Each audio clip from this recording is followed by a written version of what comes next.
আমি ইসলাম ধর্মের অবলম্বন করার ছেলে না, 10-11 বছর ধরে পুরোপুরি রোজা করি। আমি এই রোজাটাকে আমার ভালো লাগে এবং আমার এই রোজার মাধ্যমে আমার জীবন ধারা অনেক কিছু বদলেছে। এই রোজাটাকে আমি প্রচণ্ড মন থেকে মানি, শ্রদ্ধা করি এবং ভালোবাসি। সারা বছর বসে থাকি এই মাসটা কখন আসবে। ধর্মের দেওয়াল ভেঙে সম্প্রীতির এক বিরল নজির গড়েছেন এক হিন্দু পরিবার। টানা 60 বছর ধরে নিজেদের জমিতে একটি মসজিদ পরিচালনা করে আসছেন তারা। শুধু তাই নয়, মুসলিমদের সঙ্গে মিল রেখে রোজাও রাখেন পরিবারের সদস্য পার্থ সারথী। জীবনের শেষ দিন পর্যন্ত এই মসজিদের অস্তিত্ব রক্ষার অঙ্গীকার তার। ভারতের পশ্চিমবঙ্গের বারাসাত রেলওয়ে স্টেশনের অদূরেই দাঁড়িয়ে আছে সম্প্রীতির এক অনন্য প্রতীক, প্রায় 300 বছরের পুরনো আমানতি মসজিদ। আশেপাশে কোনো মুসলিম পরিবারের বসবাস না থাকলেও দূর দূরান্ত থেকে আসা মুসল্লিদের প্রতি সম্মান ও আন্তরিকতায় কোনো ঘাটতি রাখে না স্থানীয় সনাতন ধর্মাবলম্বীরা। নিজেদের জমিতে অবস্থিত এই মসজিদকে তারা শুধু একটি উপাসনালয় নয়, বরং একটি পবিত্র আমানত হিসেবে দেখেন।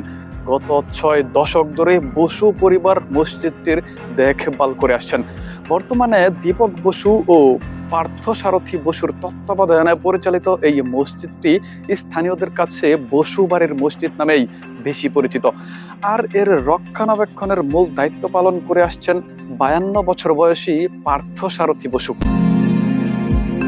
শুধু মসজিদের রক্ষণাবেক্ষণই নয়, প্রতি রমজানে শতাধিক রোজাদারের সঙ্গে ইফতারেও অংশ নেন পার্থ সারথী বসু।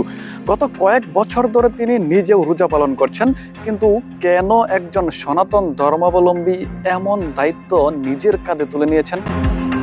পার্থ সারথী জানিয়েছেন, মাত্র 3 বছর বয়সে তিনি মারাত্মক জ্বরে আক্রান্ত হলে চিকিৎসকরা আশা ছেড়ে দেন। সেই সংকটময় সময়ে তার মা তাকে এই মসজিদে নিয়ে আসেন। সেখানে গুরুদেব আবু বক্কর সিদ্দিকীর সেবা ও দোয়ার পর ধীরে ধীরে সুস্থ হয়ে ওঠেন তিনি। সেই ঘটনার পর থেকেই মসজিদটির সঙ্গে গড়ে ওঠে তার আত্মিক সম্পর্ক।